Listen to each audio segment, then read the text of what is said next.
জাহিন স্তব্ধ হয়ে দাঁড়িয়ে আছে। 3 ঘন্টার রাস্তা জাহিন 2 ঘন্টায় ড্রাইভ করে এখানে এসে পৌঁছিয়েছে। কতটা হাই স্পিডে গাড়ি ড্রাইভ করেছে সেটা একমাত্র জাহিনই জানে। জাহিনের চোখের দৃষ্টি বড্ড স্বাভাবিক। চোয়াল শক্ত করে রেখেছে, 2 হাত মুষ্টিবদ্ধ করে রেখেছে। নুহাস জাহিনের পাশে দাঁড়িয়ে আছে। জাহিনের মনোভাব বোঝার চেষ্টা করলেও সে বারবার ব্যর্থ হয়ে ফিরছে। কি চলছে জাহিনের মনে একমাত্র ও নিজে আর উপরওয়ালাই জানে। আজমল শেখ আর আজহার শেখ আসতে চেয়েছিলেন, কিন্তু নুহাস আসতে মানা করে দিয়েছে। নুহাসের মতে এখানে আসাটা তাদের জন্য নিরাপদ নয়। জাহিন এক নজরে আগুনে পুড়ে যাওয়া শেখ ওরহান ফাউন্ডেশনের দিকে তাকিয়ে আছে, যার ভেতরে ছিল প্রায় 400-র মতো শীতের কম্বল, আরও অনেক প্রয়োজনীয় জিনিস। এই শেখ ওরহান ফাউন্ডেশনটা শেখ বাড়ির সকলে মিলে চালায়। বিশেষ করে জাহিন এটা নিজের সর্বত্র দিয়ে আগলে রেখেছে। ওরহানের মৃত্যুর পরই এই ফাউন্ডেশনটি তার নামে প্রতিষ্ঠা করা হয়। এই শেখ ওরহান ফাউন্ডেশনের মাধ্যমে গরিব দুঃখীদের নানা রকম সাহায্য করে আসছেন জাহিন প্রায় 5 বছর ধরে। আজকে সেই শেখ ওরহান ফাউন্ডেশনের এই অবস্থা। এর ভেতরে যেই কম্বলগুলো ছিল আর কিছুদিন পরই শীতার্ত মানুষদের মাঝে বিতরণ করা হতো, কিন্তু এখন সেই কম্বল আগুনে পুড়ে ধুলোয় মিশে গেছে। ফায়ার সার্ভিসের 2টো ইউনিট আগুন নিভাতে সক্ষম হয়েছে, কিন্তু এখনও ভেতর থেকে কালো ধোঁয়া বের হচ্ছে, যা পুরো শহরটাকে অন্ধকারে ঢেকে দিচ্ছে। চারপাশের মানুষজন উৎসুক নয়নে তাকিয়ে তা দেখছে। এর মাঝে সাংবাদিকরা এসে জাহিনকে ঘিরে ধরেছে, নানা রকমের প্রশ্ন করছে। আগুন লাগানোর পেছনে কাদের হাত আছে বলে ধারণা করছেন। যেখানে আগুন লাগার কোনো প্রশ্নই আসে না সেখানে আগুন লেগেছে, তাও আবার ভোর রাতের দিকে। সবাই ভেবে নিয়েছে এটা নিশ্চয়ই বিরোধী দলের কাজ, কিন্তু সাংবাদিকদের একটা প্রশ্নেরও উত্তর দিচ্ছে না জাহিন। চুপচাপ কাঠের মতো দাঁড়িয়ে আছে। নুহাস পরিস্থিতি সামাল দেওয়ার জন্য সাংবাদিকদের বলেন, এই বিষয়ে আপনাদের সাথে পরে কথা বলি। Excuse me. কথাটা বলে নুহাস চাপা স্বরে জাহিনের কাছে গিয়ে বলে, ভাই চলো এখান থেকে, যা হওয়ার হয়ে গেছে। কথাটা বলে নুহাস জাহিনের বাহু ধরে নিয়ে যায় আর ইশারা করে দলের অন্য ছেলেদের বলে পরিস্থিতি সামাল দিতে। 4 ঘন্টা পেরিয়ে গেছে। অয়ন্তী কোনো রকম খবর পাচ্ছে না জাহিনের। অয়ন্তী যারাকে ফোন করেছে, কিন্তু যারা বা শেখ বাড়ির অন্য কেউ ফোন ধরছে না। অয়ন্তীর টেনশনে অবস্থা খারাপ হয়ে গেছে, চোখ মুখ শুকিয়ে গেছে মেয়েটার। অয়ন্তী চুপচাপ সদর দরজার সাথে থাকা সিঁড়ির উপরে বসে আছে, আর একের পর এক প্রতিবেশীরা এসে খোঁচা মেরে কথা বলে যাচ্ছে। আর নিতে আসবে না এই অপয়া মেয়েকে? না হলে কোনো ছেলে কি এভাবে সাত সকালে কেউ বউ ছেড়ে চলে যায়? প্রথমে ছেলেটা হয়তো আবেগের বশে বিয়েটা করেছে, কিন্তু এখন হয়তো বুঝতে পেরেছে এটা ভুল করেছে, তাই তো এভাবে ফেলে রেখে চলে গেছে। তোর কপালে সুখ নেই লো জয়ন্তী, সুখ নেই। ফাতেমা আক্তার চাপা গলায় বলে, কি বলছেন ভাবি এসব? চুপ করুন দয়া করে, মেয়েটা এমনিতেই টেনশনে আছে। চুপ করব কেন ফাতেমা? যেটা চোখ দেখছি সেটা বলবো না? আর জয়ন্তীকেও এসব কথা শুনতে হবে? অয়ন্তী এসব কথা শুনে দাঁতে দাঁত চেপে ধরে। তরাত করে বসা থেকে উঠে চিৎকার করে বলে, চুপ করো তোমরা সবাই, চুপ করো। এখানে কি হচ্ছে? কি হচ্ছে এখানে? সার্কাস? যে সবাই এখানে এসে ভিড় জমিয়েছো? বেরিয়ে যাও সবাই, এ বাড়ি থেকে এই মুহূর্তে বেরিয়ে যাও সবাই। ফাতেমা আক্তার বিস্মিত নয়নে মেয়ের দিকে তাকায়। মেয়ের 22 বছর জীবনে আজ পর্যন্ত কারো সাথে কোনো খারাপ ব্যবহার তো দূরের কথা, এভাবে উচ্চস্বরে কথা বলেনি। আজ সেই শান্ত শিষ্ট মেয়ে কিনা এভাবে সবাইকে বলল। প্রতিবেশীরা হতবাক হয়ে অয়ন্তীর দিকে তাকিয়ে আছে। তাদের চেনা অয়ন্তী যেন হঠাৎ করেই অন্য এক অচেনা অয়ন্তী হয়ে গেল। তাদের মুখে কোনো কথা নেই। একজন প্রতিবেশী কিছু একটা বলতে নিলে অয়ন্তী ভরাট গলায় বলে ওঠে, আর একটাও কথা নয়, এক্ষুনি চলে যাও আমার সামনে থেকে এখন। তোমাদের এই কটূক্তি শুনতে আমার একদমই ভালো লাগছে না। একদমই না। প্রতিবেশী আর কিছু না বলে একরাশ বিরক্ত নিয়ে চলে গেল। প্রতিবেশীরা চলে যেতেই অয়ন্তী ধপ করে আবারও বসে পড়ে। ফাতেমা আক্তার মেয়ের কাছে গিয়ে বলেন। ঠিক আছে অয়ন্তী। অয়ন্তী দীর্ঘ নিঃশ্বাস ছেড়ে বলে, ঠিক আছে আমি মামুনি। এমন সময় লিজা দৌড়ে আসে। লিজাকে এভাবে দৌড়ে আসতে দেখে ফাতেমা আক্তার চিন্তিত গলায় বলেন। কি হয়েছে লিজা, এভাবে দৌড়াচ্ছিস কেন? লিজা হাঁপাতে হাঁপাতে বলে, চাচি জলদি গিয়ে টিভিটা অন করেন, জাহিন ভাইকে দেখাচ্ছে। লিজার মুখে জাহিনের নামটা শুনে অয়ন্তী বসা থেকে দ্রুত পায়ে ঘরে গিয়ে টিভি অন করে। ফাতেমা আক্তার আর লিজাও পেছনে পেছনে যায় অয়ন্তীর। অয়ন্তী সরল গলায় বলে, কোন চ্যানেলে দেখাচ্ছে ওনাকে? লিজা অয়ন্তীর কাছ থেকে রিমোট নিয়ে চ্যানেল চেঞ্জ করে দেয়। ভেসে উঠে জাহিনের মলিন মুখখানা। খবরে দেখাচ্ছে শেখ ওরহান ফাউন্ডেশনের আগুন ধরার চিত্র। অয়ন্তী ধপ করে চেয়ারে বসে পড়ে। কি থেকে কি হয়ে গেল এটা, এবার কি হবে? মেয়র খলিল তালুকদার পায়ের উপরে পা তুলে চা খাচ্ছে আর খবর দেখছেন। চোখ মুখে ফুটে আছে আনন্দের ছাপ। উনি যা চেয়েছিলেন তাই হয়েছে। জাহিনের ক্ষতি করতে তিনি সক্ষম হয়েছেন। এমন সময় সাদিক আসে আর প্রশ্নের তীর ছুড়ে দেয় খলিল তালুকদারের দিকে। আব্বা, এই শেখ রায়হান ফাউন্ডেশনে আগুন লাগার পেছনে কি আপনার হাত আছে? খলিল তালুকদার ছেলের দিকে ছোট ছোট চোখ করে তাকিয়ে বলেন। তুই কি আমাকে প্রশ্ন করছিস সাদিক? প্রশ্ন নয় আব্বা, আমি জাস্ট জানতে চাইছি, যদি আপনি এই কাজটা করে থাকেন তাহলে কাজটা একদম ঠিক করেননি আব্বা। খলিল তালুকদার ছেলের কথা শুনে রেগে বলেন। এখন কি তুই বলে দিবি কোন কাজটা ঠিক আর কোন কাজটা বেঠিক? না আব্বা, এতটা সাহস নেই আমার এটা করার। কিন্তু এই যে এই আগুন লাগার জন্য এতগুলো কম্বল পড়লো, সেই কম্বলগুলো কিন্তু গরিব মানুষের জন্য ছিল আব্বা। আপনি কিন্তু তাদের হক মেরে দিয়েছেন আব্বা। তাতে কিন্তু আমার জানা মতে আপনার কোনো লাভ হয়নি। জাহিন ভাই কিন্তু ঠিকই তার এই ক্ষতিপূরণ করে ফেলবে। কিন্তু আব্বা, একটা কথা আছে, আল্লাহ হক নষ্টকারীদের সমপরিমাণভাবে ছাড় দিলেও তাদের শাস্তি অপরিধারিত। খলিল তালুকদার তেতে উঠে বলেন। এই যা তো এখান থেকে, একদম হাদিসের জ্ঞান দিতে আসবি না আমাকে। সাদিক তপ্ত নিঃশ্বাস ছেড়ে চলে যায়। তার আব্বা ক্ষমতার লোভে পড়ে গেছে। এখন সেই ক্ষমতা ধরে রাখার জন্য যা খুশি তাই করতে পারে। হয়তো তার আড়ালে আবডালে অনেক কিছু করছে। ছেলে চলে যেতেই খলিল তালুকদার বাঁকা হেসে উঠে। মনে পড়ে যায় 17 ঘন্টা আগের কথা। খলিল তালুকদার বসে আছেন নিজের পার্টি অফিসের পায়ের উপরে পা তুলে। ওনার মুখোমুখি হয়ে বসে আছেন আতিক হাসান। আতিক টেবিলের উপরে থাকা জিনিসগুলো নাড়িয়ে ছাড়িয়ে দেখছে খুব আগ্রহ নিয়ে। সামনে যে একজন জলজান্ত মানুষ বসে আছে সেদিকে তার কোনো খেয়াল নেই। আতিক আছে আতিকের দুনিয়াতে। খলিল তালুকদার আতিকের করা কার্যক্রমগুলো তীক্ষ্ণ নজরে দেখছেন। এক সময় তপ্ত নিঃশ্বাস ছেড়ে বলেন।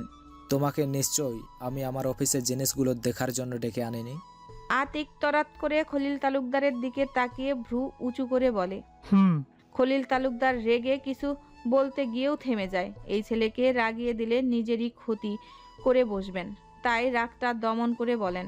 এবার কাজের কোথায় আসি আমরা, যদি তোমার খেলা শেষ হয়ে থাকে? আতিক চেয়ারে গা হেলিয়ে বসে বলে। বলুন কি কাজ? আপনার কাজ তো ওই একটাই, মানুষ খুন করে ফেলার কাজ। খলিল তালুকদার চোখ গরম করে বলেন। আস্তে কথা বলো আতিক, কেউ শুনে ফেলবে। আর আমি খুন করতে যাব কেন কাউকে? আতিক বাঁকা হেসে বলে। সবাই কম বেশি জানে। আর প্লিজ আমার সামনে এই মিথ্যের মুখোশটা পড়ে থাকবেন না, কারণ আপনার কাজটা কিন্তু আমি করেছি। তাই আমার সামনে একদম ভালো মানুষ সাজার চেষ্টা করবেন না। ওকে ফাইন, এবার চুপ করো। আর কাজের কোথায় আসি এখন আমরা? আতিক দু কাত নাচিয়ে বলে। বলুন, শুনছি আমি। খলিল তালুকদার কণ্ঠে গভীরতা এনে বলেন। আগুন লাগাতে হবে। আতিক বাঁকা হেসে দু হাত ডেস্কের উপরে রেখে মজার ছলে বলে। আগুন লাগাতে হবে? কার সংসারে আগুন লাগাতে হবে? ওই জননেতা জাহিনের নতুন সংসারে নাকি? না বাবা, আমি কারো সংসারে আগুন টাগুন লাগাতে পারবো না।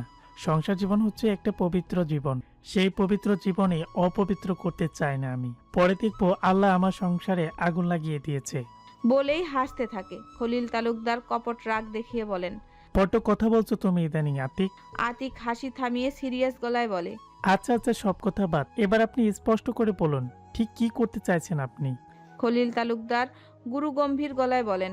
শেখ ওরহান ফাউন্ডেশনে আগুন লাগাতে চাইছি, আর সেটাও আজকে রাতে। আতিক ভ্রু কুঁচকে বলে। মানে? মানেটা খুব সোজা। আগুন লাগাতে হবে ওদের ফাউন্ডেশনে। সামনে শীত আসছে, আর ওরা শীতার্ত সকল মানুষদের কম্বল বিতরণ করবে 2 দিন পর। কিন্তু আমি চাই এই কম্বল পুড়ে ছাই হয়ে যাক। জনগণের সামনে জাহিন আর তার ফাউন্ডেশনের বদনাম হোক। এটা একটু বেশি হয়ে যায় না? গরিব মানুষের হক এইভাবে না মেরে দিলে হয় না? তোমাকে এই নিয়ে এত চিন্তা করতে হবে না, এর ক্ষতিপূরণ আমি দেব, আর নামও হবে আমার জনগণের কাছে। সবই বুঝলাম, কিন্তু কম্বল পড়ে যাওয়াতে বদনাম হবে কি করে ওদের? খলিল তালুকদার কুটুলি হেসে বলে। বদনাম করবে তোমার লোকেরা। এটা বলে যে শীতার্ত মানুষদের কম্বল যাতে না দিতে হয়, তাই নিজেরাই পুড়িয়ে ফেলেছে কম্বল। আতিক বিরস গলায় বলেন। এটা কেউ বিশ্বাস করবে না। তার চেয়ে ভালো শুধু আগুন লাগিয়ে দেই, বদনাম করা দরকার নেই। খলিল তালুকদার কিছুক্ষণ চুপ থেকে বলেন। ঠিক আছে, তাহলে শুধু আগুন লাগিয়ে দাও। আতিক ডান হাতের পাতা চুলকাতে চুলকাতে বলে। কত পাবো আমি এই কাজে? তোমার যত চাই তত। আতিক চেয়ারের হাতলে বাড়ি দিয়ে বলে। ঠিক আছে, হয়ে যাবে। আর একটা কথা, এই কাজটা ভোরের দিকে করবে। আতিক ভ্রু কুঁচকে বলে। কেন? কারণ ভোরের দিকে সিকিউরিটি গার্ড চলে যায়, সেই সুযোগটাই তোমাকে কাজে লাগাতে হবে। আতিক কৌতূহল নিয়ে বলে। এত কিছু কি করে জানেন আপনি? বিরোধী দলের সব খুঁটিনাটি জানতে হয়। আতিক মাথা নাচাতে নাচাতে বলে। বুঝলাম, কিন্তু আপনি মনে হয় একটু বেশি জানেন। ঠিক আছে, তাহলে কাজটা করার পরেই তুমি টাকাটা হাতে পাবে, তার আগে নয়। আতিক বসা থেকে উঠে দাঁড়িয়ে বলে। আপনি নিশ্চিত থাকেন কাজ হয়ে যাবে আপনার? কথাটা বলে আতিক চলে যায়। খলিল তালুকদার আয়েশ করে চেয়ারে হেলান দিয়ে বসেন। অতীতের চিন্তা থেকে ফিরে আসে বর্তমানে, আর মনে মনে বলেন। জাহিন এক এক করে তোমার সব কিছু কেড়ে নেব। খুব উড়ছিল না? এবার দেখি কি করে তুমি এই ক্ষতিপূরণ করো। জাহিন নিজের পার্টি অফিসে বসে আছে চোখ বন্ধ করে, চেয়ারে মাথা হেলান দিয়ে, চোয়াল শক্ত করে রেখেছে। চোখ বন্ধ অবস্থায় বোঝা যাচ্ছে দু চোখের মনি স্থির নয়। নুহাস নিঃশব্দে কেবিনে প্রবেশ করে হাতে খাবার নিয়ে কিছুক্ষণ জাহিনের দিকে তাকিয়ে থেকে জিহ্বা দ্বারা নিজের ঠোঁট ভিজিয়ে বলে। ভাই, নুহাসের কণ্ঠস্বর শুনে জাহিন চোখ মেলে তাকায়। জাহিন সোজা হয়ে বসে, বা হাত দ্বারা চোখ দুটো কষলে নেয়। খুব জ্বলছে চোখ দুটো তার। ইচ্ছে করছে ঠান্ডা পানি দিয়ে চোখের ঝাপটা দিতে, তাহলে যদি চোখ জ্বলাটা একটু কমে। চোখ কসলাতে কসলাতে জাহিন শান্ত গলায় বলে। ঠান্ডা পানি নিয়ে আমার জন্য। কথাটা বলে চোখ মেলে তাকায় নুহাসের দিকে। নুহাসের হাতে খাবারের প্যাকেট দেখে ভ্রু কুঁচকে বলে। এসব কি? নুহাস ডেস্কের উপরে খাবারের প্যাকেট রেখে বলে। তোমার খাবার। সকাল থেকে কিছু খাওনি তো, তাই নিয়ে আসলাম। জাহিন ক্লান্ত গলায় বলে। আগে ঠান্ডা পানি নিয়ে আমার জন্য। নুহাস চলে যাওয়ার জন্য উদ্যুক্ত হতে নিলেই কিছু একটা মনে পড়তে থেমে যায়। নুহাসকে থেমে যেতে দেখে জাহিন পুনরায় বলে। কিছু বলবি? আসলে ভাবি ফোন দিয়েছিল। জাহিন ভ্রুদয় কুঁচকে বলে। ভাবি? কার ভাবি? আমাদের ভাবি মানে অয়ন্তী ভাবি। অয়ন্তী নামটা শুনে জাহিন বিস্মিত হয়ে বলল। অয়ন্তী তোকে ফোন করেছিল কখন? একটু আগে ভাবি বলল তোমাকে খাওয়ানোর জন্য। আর একটা মজার বিষয় কি, বড় মা ফোন করে তোমার খবর নেওয়ার পরে ভাবির কল আসলো আমার ফোনে। তোর ফোন নাম্বার কোথায় পেল অয়ন্তী? হয়তো কার থেকে নিয়েছে। আমি বলেছিলাম ভাবিকে তোমাকে কল করার জন্য, হয়তো কোনো জড়তার কারণে তোমাকে কল করতে চাইছে না। ভাবির কথা শুনে বোঝা গেল হয়তো কোনো টেনশন করছে তোমাকে নিয়ে। জাহিন কয়েকক্ষণ নীরব থেকে বলে। ঠিক আছে, তুই যা, পানির বোতলটা নিয়ে আয়। নুহাস চলে যায়। জাহিন দীর্ঘ নিঃশ্বাস ছেড়ে ফোনটা হাতে নিয়ে অয়ন্তীর নাম্বারটা ভাষায় কল দিবে নাকি দিবে না ভেবে দোটানায় পড়ে যায় জাহিন। কি বলবে ফোন করে? সে ঠিক আছে এই কথাটা? মেয়েটা নিশ্চয়ই টেনশন করছে তাকে নিয়ে। জাহিন আকস্মিক ফোনটা অফ করে রেখে দেয়। পরক্ষণে আবার ফোনটা অন করে কোনো দিক বিদিক না ভেবে অয়ন্তীকে কল করে। 2-3 বার রিং হওয়ার পরই ফোনটা পিক করে, কিন্তু কোনো আওয়াজ আসে না। ভেসে আসে কারো প্রগাঢ় শ্বাস প্রশ্বাসের শব্দ। জাহিন ঠোঁট চেপে ধরে ঢোক গিলে ভরাট কণ্ঠে ডাক দেয়। অয়ন্তী? ফোনের ওপাশ থেকে কোনো শব্দ আসলো না, তবে নাক টানার শব্দ আসলো। মেয়েটি কি কান্না করছে? কিন্তু কেন? তার এভাবে চলে আসার জন্য কি কান্না করছে, নাকি গ্রামের মানুষরা এই ব্যাপারটা নিয়ে কোনো কটু কথা বলেছে মেয়েটাকে? জাহিন পুনরায় কমল স্বরে বলে। অয়ন্তী কি কান্না করছেন? অয়ন্তী, দেখুন আমি একদম ঠিক আছি, প্লিজ কান্না করবেন না। আপনার চাপা কান্নার শব্দ আমায় খুব পেয়ারা দিচ্ছে। জাহিন কথাটা বলে থামে। পুনরায় কিছু বলতে উদ্যক্ত হতে নিলেই শব্দ করে ফোনটা শাটডাউন হয়ে পড়ে। জাহিন হতবাক হয়ে পড়ে। এই সময় কি তার ফোনটা শাটডাউন হওয়া কি খুব দরকার ছিল? নুহাসও ঠান্ডা পানির বোতল নিয়ে আসে। নুহাসকে দেখে সাথে সাথে জাহিন বলে, নুহাস, কাইফকে একটা ফোন কর। কোনো দরকার আছে ওকে? ওকে ফোন করে সন্ধ্যাপুরে যেতে বল। হঠাৎ সন্ধ্যার পরে কেন? অয়ন্তীকে আনতে হবে, আমি তো যেতে পারবো না, তাই ওকে নিয়ে আসুক ওনাকে। কিন্তু আমার জানা সত্ত্বে কাইব দাদু আর দাদাভাইকে আনতে গিয়েছে। জাহিন হতভম্ব হয়ে বলে, দাদু আর দাদাভাইকে আনতে গেছে মানে? বিয়েতে তো আসতে পারেনি দাদাভাই অসুস্থের কারণে। পুরোপুরি শুনেছে আজকের ঘটনাটা, এই আজকেই আসছে তারা। জাহিন দীর্ঘ নিঃশ্বাস ছেড়ে বলে, তাহলে তিয়াসকে সন্ধ্যাপুরে যেতে বলো। ঠিক আছে। যাওয়ার আগে আমার ফোনটা একটু চার্জে দিয়ে যাও, ফোনটা শাটডাউন হয়ে গেছে। আর বাড়িতেও খবরটা জানিয়ে দিস যে অয়ন্তীকে তিয়াস আনতে গেছে। নুহাস জাহিনের ফোনটার চার্জে লাগিয়ে দিয়ে চলে যায়। জাহিন আগের ন্যায় বসে আছে, ভবিষ্যতে আর কি কি অপেক্ষা করছে তার জন্য। কিন্তু আজকের ঘটনা যে খলিল তালুকদার ঘটিয়েছে এটা জাহিন শিওর, আর এর প্রতিশোধ নিবে আজকালকের ভেতরেই। রাজনীতির নোংরা খেলা, একবার যখন এই নোংরা খেলায় মেতেছে এর শেষ দেখেই ছাড়বে জাহিন। কিন্তু এই রাজনীতির নোংরা খেলায় কে জিতবে আর কে হারবে? অয়ন্তী এক নজরে তাকিয়ে আছে ফোনের স্ক্রিনের দিকে, অপেক্ষায় আছে জাহিনের ফোনের অপেক্ষায়। কিন্তু জাহিনের কোনো ফোন কল এলো না। বুকটা ভার হয়ে এলো অয়ন্তীর, নিজের ঠোঁট কামড়ে ধরে দাঁত দ্বারা। এত কষ্ট হচ্ছে কেন তার? দু চোখে নোনা জল ভরে উঠেছে। চোখের পাতা ফেললেই কপল বেয়ে গড়িয়ে পড়বে সেই নোনা জল। হয়তো জাহিনের কোনো ইম্পর্টেন্ট কাজ পড়ে গেছে, তাই এভাবে কিছু না বলে কল কেটে দিয়েছে। এমন সময় ফাতেমা আক্তার বলতে বলতে আসেন, অয়ন্তী, মা কিছু খেয়ে নে, আর কতক্ষণ না খেয়ে থাকবি? অয়ন্তী সাথে সাথে চোখের নোনা জল মুছে নেয়। ফাতেমা আক্তার মেয়েকে চোখের জল মুছতে দেখে থমকে যায়। দীর্ঘ নিঃশ্বাস ছেড়ে মেয়ের পাশে বসে গিয়ে মেয়ের মাথায় হাত বুলিয়ে বলে, এইভাবে না খেয়ে থাকলে শরীর খারাপ করবে তো। যা হওয়ার হয়ে গেছে, এটা নিয়ে এত চিন্তা করলে কি করে হবে? মানুষের জীবন আরও অনেক খারাপ খারাপ ঘটনা ঘটে যায়, কিন্তু তারা ঠিক উঠে দাঁড়ায়। তোকেও পারতে হবে। মানুষজনের কটু কথা নিয়ে পড়ে থাকলে চলবে না। চল, কিছু খেয়ে নিবি। অয়ন্তী চুপচাপ মামনির প্রত্যেকটা কথা শুনে গেল, কিন্তু টু শব্দও করল না। পুলিশের ইউনিফর্ম পরা সারাফের মুখোমুখি বসে আছে জাহিন। সারাফ জাহিনের সব কথা শুনে বলে, তুমি যা বলছো সেটা করা একটু রিস্কি হয়ে যাবে ভাই। জাহিন শীতল গলায় বলে, সব কাজের রিস্ক আছে শারাফ, কোনো কাজের রিস্ক ছাড়া নয়। কিন্তু তার জন্য আগে সার্চ ওয়ারেন্টের পরোয়ানা জারি করতে হবে। জাহিন শক্ত গলায় বলে, যা যা করা লাগে তাই তাই করবে। ঠিক আছে ভাই, আমি দেখছি ব্যাপারটা কি করা যায়। আমার এখন থানায় যেতে হবে। যা। কথাটা বলে জাহিন ভোরবেলার সময়ের সিসিটিভির ফুটেজটা আবার দেখে। এখানে স্পষ্ট দেখা যাচ্ছে মুখোশধারী কয়েকজন লোক সিকিউরিটি গার্ড চলে যাওয়ার পরই ফাউন্ডেশনের এরিয়ার ভেতরে ঢুকে আর খুব সহজে নিজেদের কার্য সিদ্ধি করে চলে যায়। ফাউন্ডেশনের ভেতরে গ্যাসের সিলিন্ডার থাকার কারণে আগুন লাগাটা আরও সহজ হয়ে দাঁড়ায় তাদের জন্য। জাহিন হাত মুষ্টিবদ্ধ করে রেখেছে।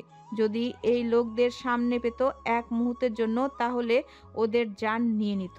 রিহান সবে গোসল করে বেরিয়েছে।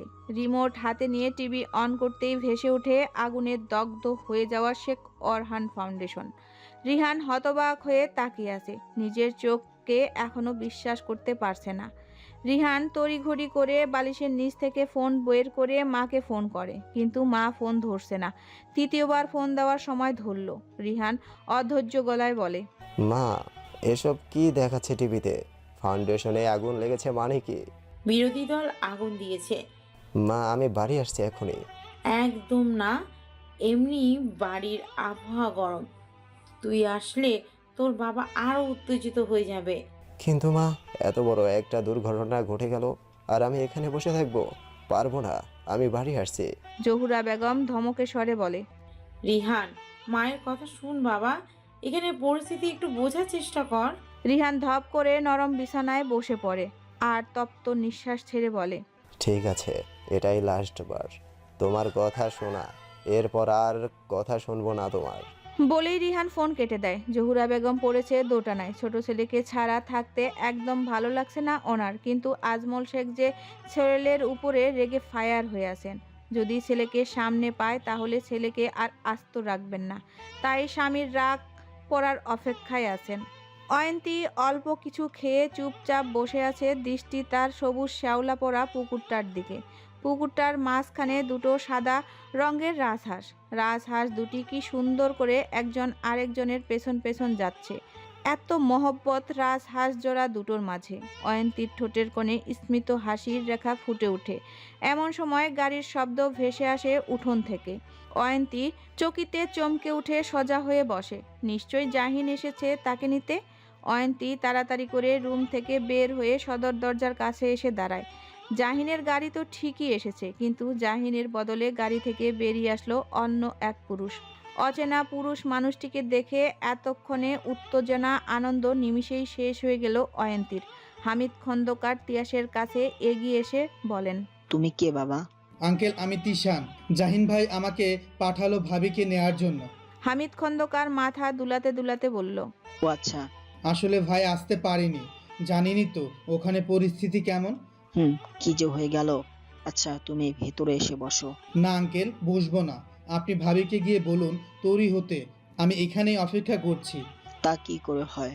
তুমি শুকনো মুখে ফিরে যাবে নাকি আমার বাড়ি থেকে? আঙ্কেল বিশ্বাস করুন, একদম খেতে ইচ্ছে করছে না আমার। ইচ্ছে যখন করছে না আর জোর করলাম না। হামিদ খন্দকার সদর দরজার পাশে মেয়েকে দেখে বলেন, তৈরি হয়ে নে, জামাই গাড়ি পাঠিয়েছে তোকে নেওয়ার জন্য। অয়ন্তী চুপচাপ তৈরি হতে চলে যায়। সবার কাছ থেকে বিদায় নিয়ে পাড়ি জমায় শ্বশুরবাড়ির উদ্দেশ্যে। প্রায় সন্ধ্যার দিকে শেখ বাড়িতে এসে পৌঁছায় অয়ন্তী। অয়ন্তীকে দেখার সাথে সাথে যারা দৌড়ে এসে অয়ন্তীকে জড়িয়ে ধরে বলে, কেমন আছো ভাবি? অয়ন্তী স্মিত হেসে বলে, ভালো আছি। দেখে তো মনে হচ্ছে না। এমন সময় জহুরা বেগম ছেলের বউকে দেখে বলেন, এই তো আমার বৌমা চলে এসেছে। অয়ন্তী আসো, তোমার দাদা শ্বশুর আর দাদি শাশুড়ি এসেছেন। এতক্ষণ তোমার জন্য অপেক্ষায় ছিলেন তারা। অয়ন্তী সোফার দিকে তাকিয়ে দেখে দুজন বয়স্ক পুরুষ আর মহিলা বসে আছে। দুজনের ঠোঁট জোড়া লাল হয়ে আছে, বোঝা যাচ্ছে তারা খুব পানখোর। বয়স্ক পুরুষ মানুষটি একেবারে জাহিনের ফটোকপি।